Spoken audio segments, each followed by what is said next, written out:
Lorsqu'on pense aux chefs de file de la communauté acadienne au cours du 19e siècle et la première moitié du 20e siècle, ce sont des hommes qui nous viennent à l'esprit.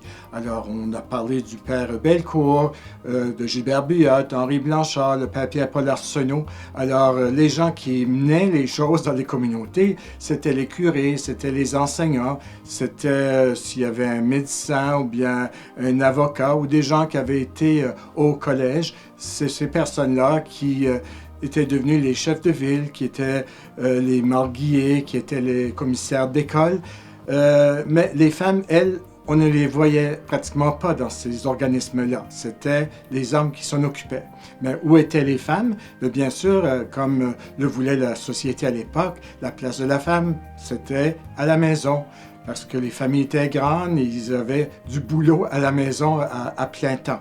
Aussi, il faut penser que dans le temps, pour se déplacer, même lorsque l'automobile est arrivée, c'était surtout les hommes qui conduisaient les voitures. Jusqu'aux années 60, il y avait très peu de femmes qui avaient leur permis de conduire. Alors tout ça, ça empêchait les femmes de beaucoup s'impliquer dans les associations, quoi. Mais ce n'est pas dire que les femmes n'ont pas été impliquées dans la sauvegarde du français puis de la valorisation de la culture acadienne à l'île du Prince-Édouard. Parce qu'il y a eu quand même des associations de femmes qui ont été fondées à partir des années 1910 et 1930, où les femmes se rencontraient entre elles. Et puis, elles s'occupaient de certains dossiers au niveau de l'éducation, par exemple. Lorsqu'on a créé des succursales de la Société Saint-Thomas-d'Aquin dans plusieurs villages de l'île pour recueillir de l'argent pour la société, c'était la plupart du temps des femmes qui s'en occupaient. Aussi, à partir des années 1900, la majorité des enseignantes dans les écoles, c'était des femmes, des enseignantes. Et c'est elles qui, souvent, faisaient un peu d'éducation au niveau de l'identité acadienne.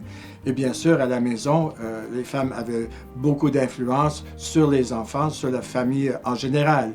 Il y avait aussi les religieuses, parce qu'on avait quelques couvents dans les communautés acadiennes, à Miscouche, à Tignish, à Rustico, mais ces femmes-là, souvent, étaient plus instruites que la majorité, et puis elles ont beaucoup contribué à l'éducation et souvent aussi à mettre de l'avant la langue française.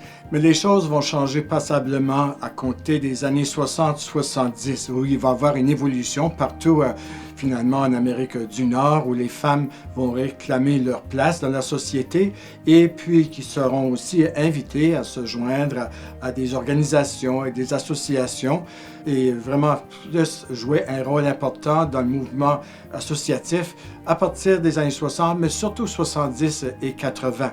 Alors, lorsqu'on regarde aujourd'hui les femmes qui sont actives dans la communauté acadienne et francophone de l'île, on pense à des gens comme Darlene Arsenault de la région évangélienne, qui a été directrice de plusieurs écoles, présidente de la Société Saint-Thomas-d'Aquin.